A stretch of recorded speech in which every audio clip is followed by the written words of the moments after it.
Why, hello there YouTube and welcome to a top 5 video. So, the year, of course, as we all know, 2023 is drawing to a close, and we've had some good movies in horror, haven't we? And we'll get to them. We'll get to my best horror movies of this year. But here, I want to get the worst ones out of the way. So here are my top 5 worst horror movies of 2023. So let's go. So coming in at number 5, it is Sloth House. I went into this knowing this was going to be a bad movie, and it had some good comical stuff going, and I actually enjoyed that. I liked how comedic it were and just how it didn't take itself seriously. I feel though this could work better in a cartoon. Also, a hyper-intelligent sloth. But it was definitely in that it's so bad it's good category.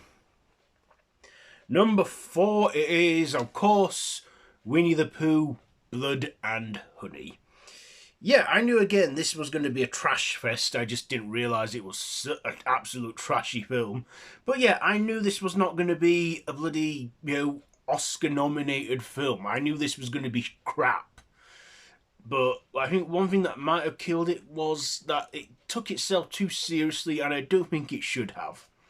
I mean, I did like the beginning with the hand-drawn animation, but then it just got worse from there. I did like the look of Piglet and Pooh, though. But, yeah, it was just bad. And I bet you're thinking, wow, this is quite low on your list. What are the top 3? Well, at number 3 it is The Strays. A psychological horror that dropped on Netflix.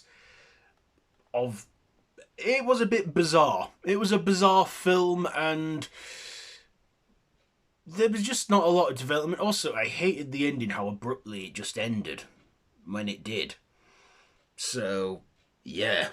Strays, number 3. Number 2 is Beau is Afraid. Now, Ari Aster definitely made his mark in horror, with his first 2 outings, Hereditary and Midsommar. I love them films, and they're great.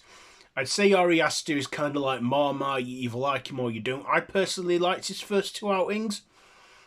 And then this year he came up with his 3rd film, Beau is Afraid, with Joaquin Phoenix. And first of all, this film was just too long. It was 3 hours long, and I got fidgety watching it. Also, I didn't kind of get it. It felt too surreal. Like, the second he wandered off into, like, the woodlands to that theatre group, I got lost at that point. I was like, what's going on now?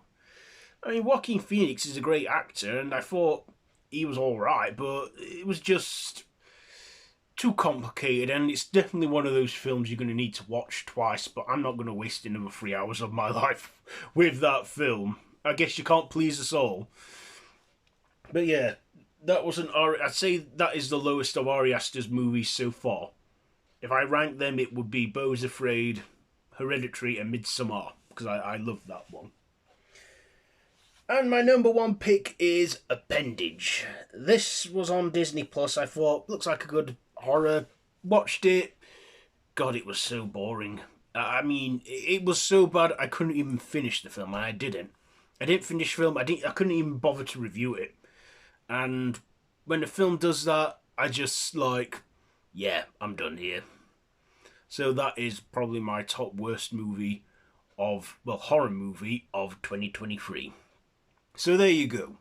There is my top 5 worst horror movies of this year. Do you have a top 5? Do you have more than that? Let me know down in the comments below. And if you like this video, be sure to give it a big thumbs up. Share it with your friends, and feel free to subscribe to the channel if you haven't already, and to hit that notification bell. I've been Random Ross, and this has been my top 5 worst horror movies of 2023. But don't worry, I'm coming with my best ones next time, and it's a top 10. So be sure to tune in for that. But until then, don't have nightmares.